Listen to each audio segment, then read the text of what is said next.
కళ్ళాల్లో ఆరబోసిన ధాన్యం వర్షానికి కొట్టుకుపోతుంటే తల్లడిల్లిపోతున్నారు అన్నదాతలు. మరొక వైపు తడిసిన ధాన్యాన్ని కొనుగోలు చేయాలంటూ ఆందోళనకు దిగుతున్నారు.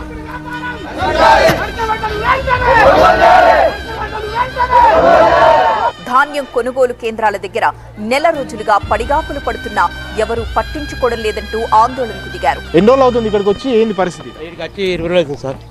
20 రోజులు అవుతుంది. ఇప్పుడు కాంట్రాక్ట్ ఇప్పుడు 5 రోజులే. అది ఎత్తలేవు చేస్తలేవు, నాంతనే చెప్తున్నాయి. ఇటు వేసుడు అటు వేసుడు ఇబ్బంది అవుతుంది మాకు. ఏ తడికోరి ఆడికోరి ఈడికోరి అని ఇది టైం పాస్ చేస్తారు. వాళ్ళు టైం పాస్ చేసి ఎన్ని రోజులని వచ్చి అని మళ్ళీ మమ్మల్ని అడుగుతారు. నువ్వు నిన్న మొన్ననే వచ్చినావు, నీకు ఎండద్దా మేచర్ రావద్దా అని మళ్ళీ వాళ్ళే అంటారు. దాదాపు 20 రోజులు అవుతుంది మీరు వచ్చి. ఈ టార్పిన్ కవర్ కానీ ఇటీవల కాలంలో వర్షాలు ఎక్కువ పడుతున్నాయి, టార్పిన్ కవర్లు ఇవన్నీ వాళ్ళు ఇస్తున్నారా? ఇస్తలేరు, ఎవరు ఇస్తలేరు. మా ఇంటికాడికే తెచ్చుకుంటున్నాం మేమే. ఒరిజినల్ పాస్బుక్ పెట్టమంటారు, మా తల్లేదు మేము కవులకు చేస్తున్నా. నా పరిస్థితి ఏం కాలే, వాళ్ళు పాస్బుక్ ఇస్తలేరు. నువ్వు చెప్పండి, ఎన్ని రోజులు అవుతుంది ఇక్కడికి వచ్చి? ఎన్ని తీసుకొచ్చేది? 15 రోజులు అవుతుంది సార్. నేను వచ్చి 15 రోజులకు ఇది వరకు వాళ్ళు ఏమి ఇస్తలేరు. అవి పోతూనే లేవు. వస్తాయి అంటే కష్టాలు వాళ్ళ వరకు ఎండ వస్తుంది. ఎండ వచ్చేలకు మేము నీడకపోతామని నీడకపోతారు.